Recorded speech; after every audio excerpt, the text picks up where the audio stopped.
Welcome to This Explainer. Today, we're stepping right into the shadows to unravel a seriously chilling tale of supernatural retribution. We'll be looking at the story of a wildly malevolent guy named Purab, who ritualistically murders his brides to gain dark powers. But this narrative really explores what happens when the hunted becomes the hunter. We're going to break down exactly how a woman named Nishta discovers his ghastly history of sacrificing innocent women, and how she orchestrates this incredibly complex, terrifying plan for vengeance. We'll look at the calculated mechanics of a demonic trap and the frankly horrifying price Nishta pays to ensure justice is permanently served.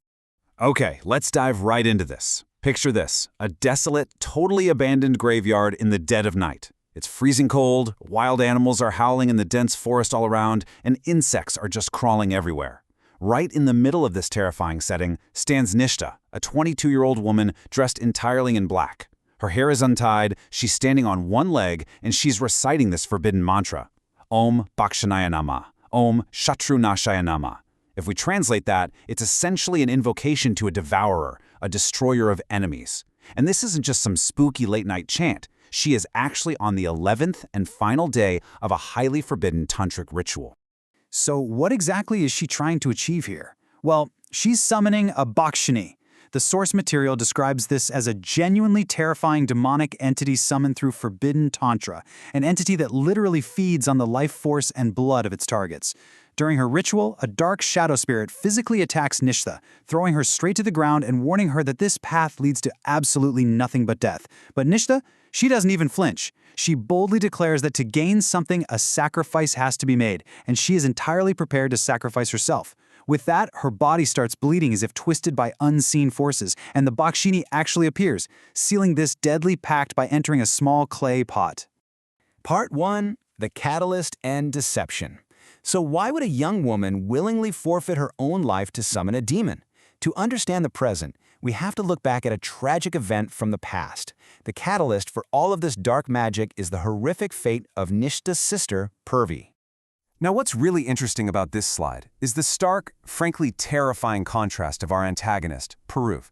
To the outside world, he presents himself as this grieving, heartbroken romantic, but the reality? Completely different.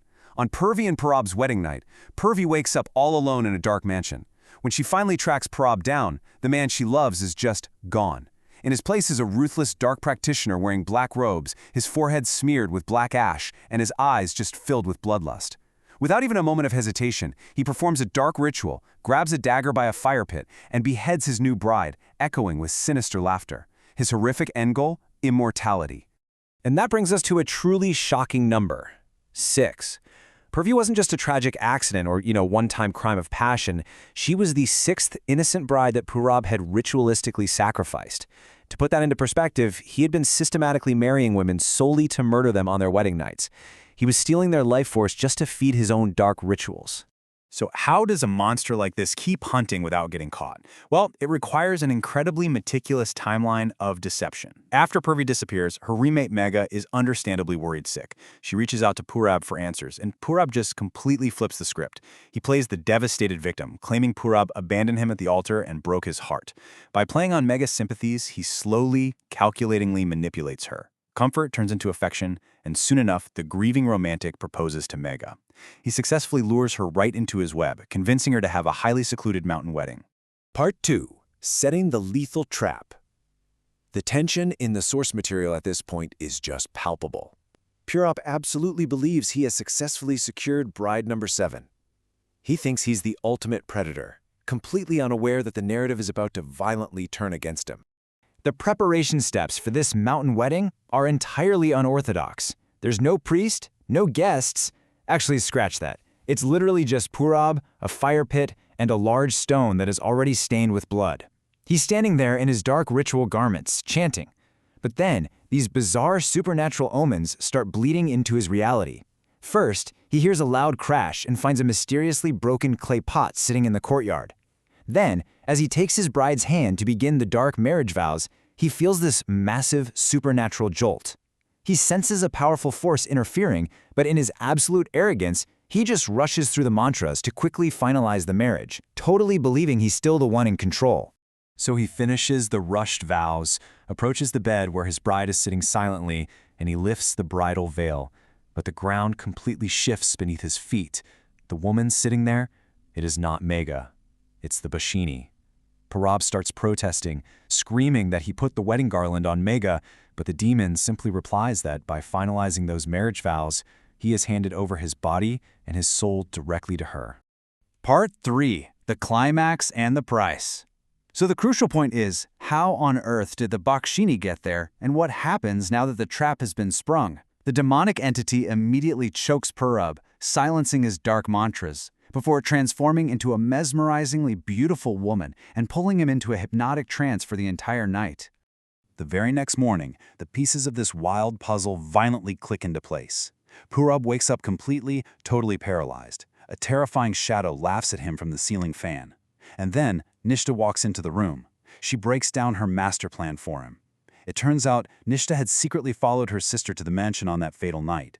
She heard the screams, she literally saw Purab drinking her sister's blood like a monster. But instead of attacking blindly, she bided her time. She spent months researching, eventually uncovering his 5 previous victims. She then deliberately alienated Megha so that Megha would seek out Purab for comfort, manipulating the whole situation to use her former friend as the perfect bait. Once Purab was lured to the mountain, Nishta just swapped the bride for the demon. The brutal severity of Purab's punishment here is absolute. Nishta doesn't just want this guy dead, she wants him to suffer eternally. Because the Bhashini feeds on the blood of the man she binds herself to, Purab is left entirely paralyzed. He can't speak, he can't even scream for help. Nishta coldly announces that she's going to coat his paralyzed body in honey so that ants and insects will eat him alive, piece by piece. He is going to lay in that bed starving, thirsty, and in agonizing pain, constantly begging for a death that the demon will simply never allow him to have. And this brilliantly illustrates the horrific dual nature of this dark magic, because the trap isn't free. To ensure the Bhashini remains permanently bound to Purab to torture him for eternity, Nishta has to fulfill her end of that graveyard pact. Ignoring Megha's desperate pleas to leave, Nishta sits down on the floor and recites her final mantra. She willingly summons the Bhashini into her own body. The demon drains Nishta of her blood, turning her physical form into dry, lifeless wood. Nishta dies within days, sacrificing her very existence just to act as the eternal lock on Purab's demonic prison, ending his reign of terror for good. It's an incredibly heavy, dark conclusion to a meticulously planned revenge, isn't it? Purab is left crying silently, waiting for an endless punishment he can never, ever escape, while Nishta pays for justice with her own life force, which leaves us with a haunting final question to ponder today. How far would you go to avenge a loved one? And when the dust finally settles, is the ultimate price of that karma truly worth it? Thank you so much for joining me for this explainer. Keep questioning, keep analyzing, and I'll see you next time.